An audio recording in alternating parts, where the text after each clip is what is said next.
Jangan lupa untuk subscribe dan nyalakan lonceng notifikasinya.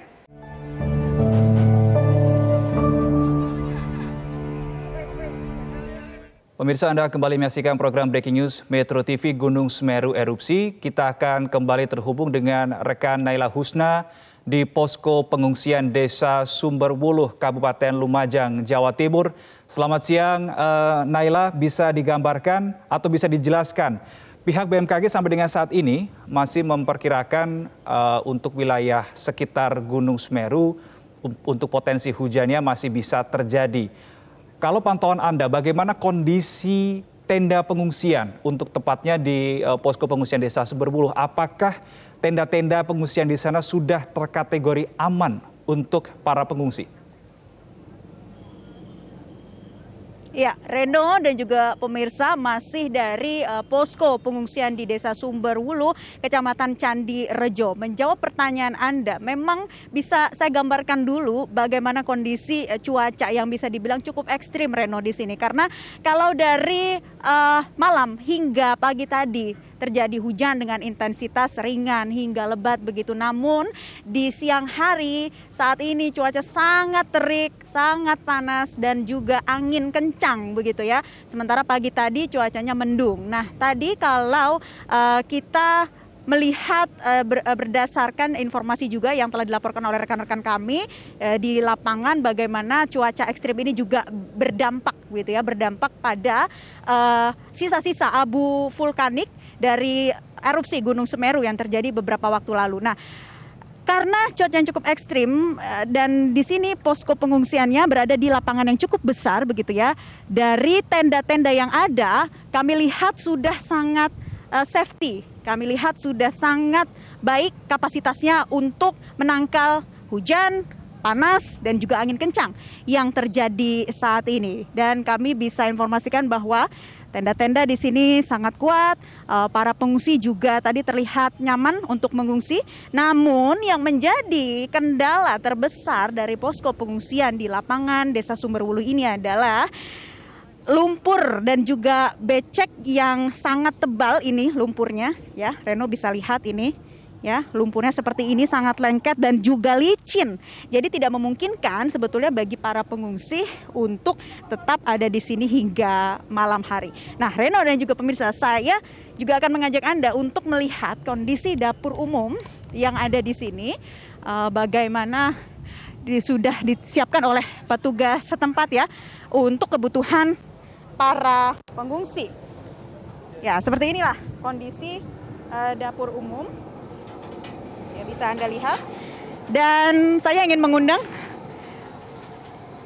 Bekang 5 Brawijaya Letda CBA Wahyu. Pak Wahyu, mau tanya-tanya, ini dari pagi, siang, sampai malam ya 24 jam nih kayaknya untuk kebutuhan makanan para pengungsi. Apa yang disediakan di dapur umum ini, Pak?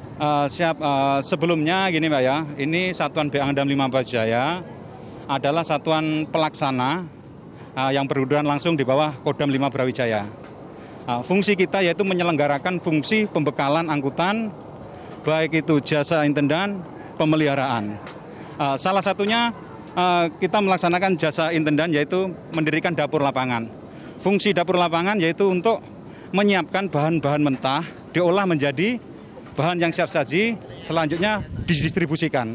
Oke, ini ada 2 tenda ya. Jadi di sini khusus untuk membuat nasi. Kemudian di sebelah sana ada lauk-lauknya.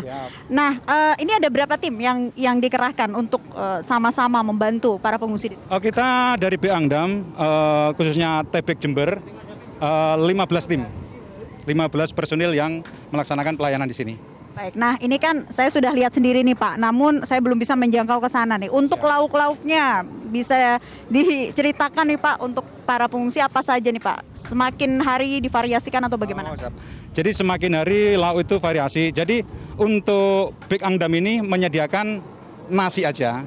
Untuk siang ini kita 2.400. Untuk lauk pauknya nanti dari tim Gegana maupun dari tim Polri. Oke, baik ya. Terima kasih Pak Wahyu sudah menginformasikan kepada kami mengenai kesiapan dari dapur menyiapkan kebutuhan yang makanan ya, makanan utama bagi para pengungsi. Reno.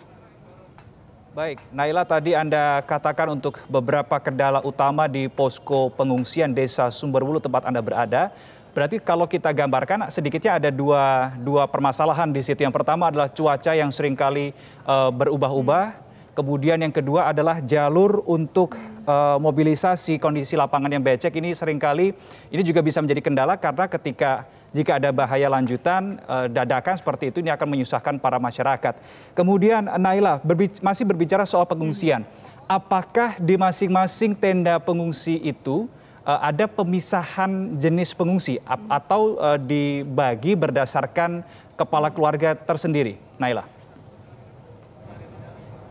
Ya, sejauh ini dari pantauan pandangan mata saya, Reno, memang belum ada pemisahan dari tenda pengungsian. Karena sebetulnya posko ini adalah posko yang didirikan untuk BPBD, kemudian posko kesehatan dan lain-lain. Sementara untuk posko pengungsian, ini bukan merupakan posko yang utama untuk para pengungsi menginap di sini. Posko utamanya itu ada di salah satu balai desa yang sempat kami lewati sebelum mencapai ke posko ini. Titiknya sekitar 7 km, jadi cukup jauh, Reno. Ini dikhususkan untuk orang-orang atau warga yang berada dari Desa Renteng. Kemudian dievakuasi dulu sementara ke sini. Ketika nanti para pengungsi sudah terkumpul, kemudian mereka akan dievakuasi lagi ke balai desa.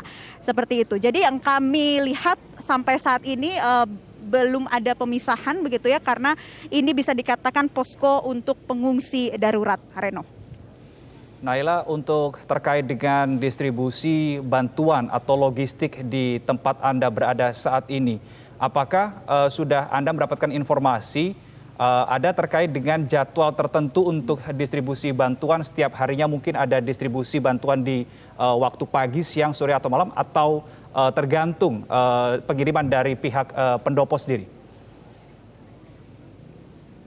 Ya, pada dasarnya distribusi bantuan akan dilakukan setiap saat, Reno, melihat situasi di lapangan ya. Namun tadi juga kami sempat mewawancarai Dandim dari 5 Lumajang begitu ya, yang mengatakan bahwa distribusi bantuan terus diberikan kepada mereka yang membutuhkan, terutama yang ada di posko pengungsian terdekat begitu. Kemudian nanti akan didistribusikan lagi ke posko berikutnya. Jadi memang melihat situasi atau situasional, namun sejauh ini dipastikan sebelum mengirimkan bantuan berupa logistik, kemudian distribusi ke posko lain, dipastikan dulu bahwa para pengungsi di sini kebutuhannya sudah tercukupi begitu.